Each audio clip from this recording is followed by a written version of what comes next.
Nina Harlow doesn't seem very good at math. When we split a buy one get one free milk tea, she said the free one was hers, and I had to pay for mine. When she got sudden food poisoning in the middle of the night, I took her to Crestview Medical Center, but she insisted I didn't want to come here. I just needed some basic stomach relief pills for $3. You're the one who insisted on the hospital, so you can cover the rideshare. I'll pitch in $1.50 for the meds. Since her family's in bad shape, we all tried to be understanding. Then, she started dating a guy as obsessed with splitting every bill as she was. One day she asked him how many pieces she could eat from a box of Swiss rolls. His reply? Baby, you can have as many as you're willing to pay for. I advised her to look carefully at who she was dating, but she accused me of jealousy and shoved me down the dorm stairs to my death. The other two roommates, who each got a grad school recommendation, kept quiet. Now that I'm back for another round, I'll make sure they stay roped in, so they can see how hard it is to split costs without me acting as their walking wallet. When I saw the online menu for Ivy's Brew House, it hit me, I really had been reborn. Last time, Nina jumped at the buy one get one free deal and asked to split milk tea with me. She looked so eager I agreed. But when she came back with the drinks, she said, mine was free, so yours is $5. I couldn't believe my ears, but she doubled down. Oh, right, you also owe me $2 for grabbing it for you. I wanted to say something, but Maya and Katie both shot me a look that said, she's broke, just pay her.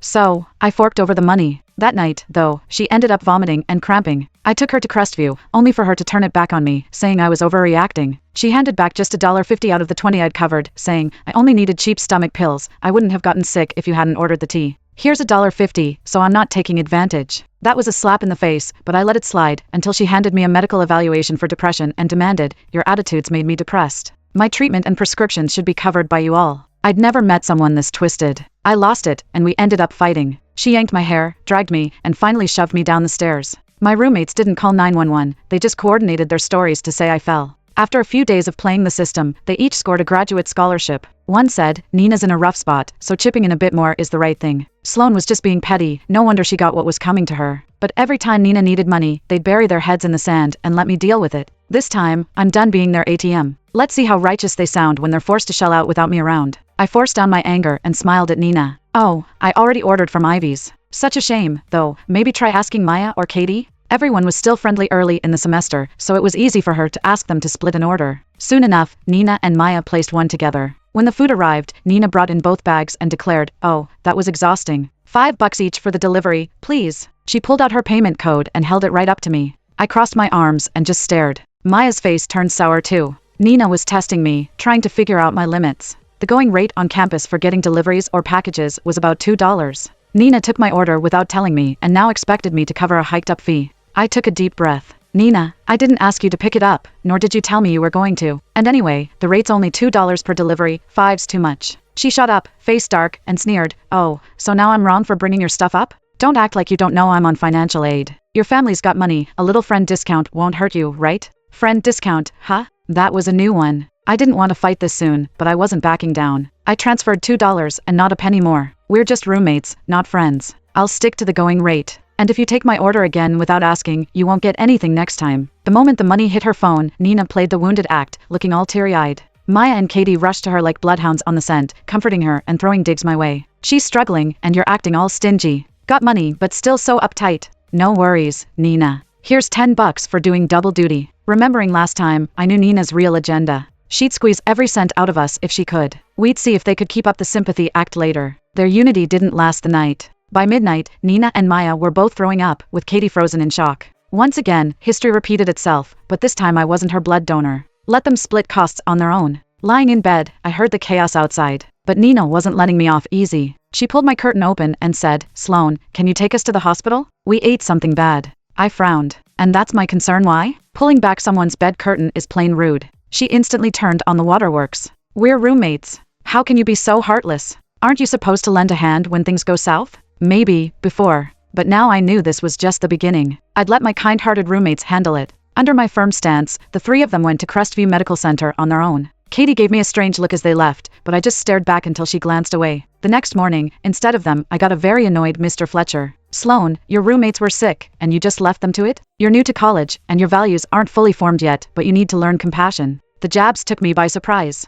Last time, Nina had managed to push me down the stairs with their help, and Mr. Fletcher's, who I later discovered was her relative. He had even manipulated her way into a financial aid spot. I wasn't about to fall for it again. I faked a guilty look and stammered. I didn't think much of it. I was just really tired and wanted to sleep. He seemed satisfied with my humility and nodded. Glad you realize. Let's go to the hospital so you can apologize to Nina. And remember, with your privilege, you should help struggling friends. He might as well have held his hand out for cash. I kept a smile on my face, double-checking my recording app was on. At Crestview, I found Nina and Maya getting 4 drips, while Katie sat nearby on her phone. Nina rolled her eyes when she saw me. I thought you said this wasn't your problem. Why'd you show up? She sneered, handing me a bill. Doc says I got food poisoning, probably from your milk tea. You need to pay for some of this. She pretended to be fair. Don't worry, I'll go halfsies. Normally I just take a cheap stomach med, so I'll cover $3. I'm not asking for charity. I raised a brow. So, you took my milk tea without asking, got sick, and now I should pay for your treatment? Nina looked unapologetic.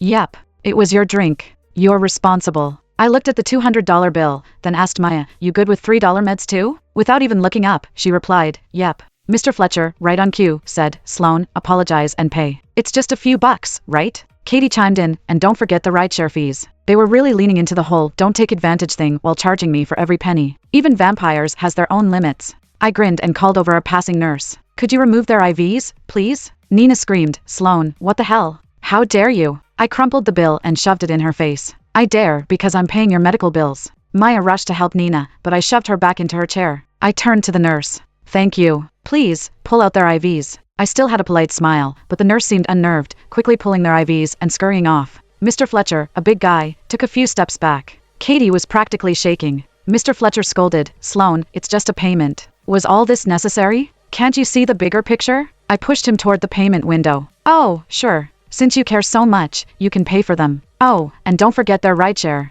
After all, I'm just a broke college kid here, couldn't afford food if I tried. Cornered by his own words, his face turned red as he grudgingly paid. I watched him fuming. Happy now? Apologize to your roommates. Still smiling, I pulled 2 bottles of nausea pills from my pocket and handed one to Nina. Now, here's the real math. These pills are $16, so you each owe me 8. 8 minus your $3 meds, so each of you can Venmo me 5. Add the rideshare and the milk tea you swiped. I took out my phone. Looks like you owe me $20. Nina looked stunned, too flustered to speak. I held out the payment code, smiling at her angry face. Well, let's see if my good roommates mind paying their dues.